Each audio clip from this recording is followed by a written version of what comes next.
मना ऐसे आवडते मला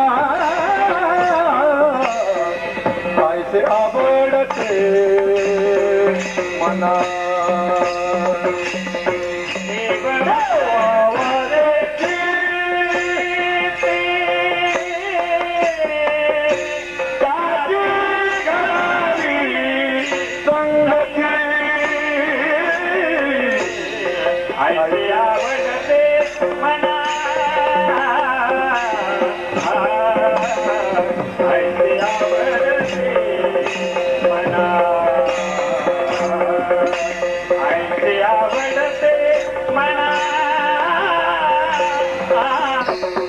दादांबद्दल बोलायचं झालं तर तुकारामबुवा शेटे म्हणजे वैकुंठवासी गुरुवर्य तात्यांच्या कृपेचं पोषण आहे, तात्यासाहेबांच्या कृपेचं पोषण आहे. वैकुंठवासी आदरणीय गुरुवर्य तात्यासाहेब महाराज वास्कर यांनी आपल्या जवळ जेवढं होतं तेवढं मुक्त हस्तानं जर कुणाला दिलं असेल तर तुकारामबुवा शेट्यांना दिलं, माझी अशी भावना आहे. त्यांच्या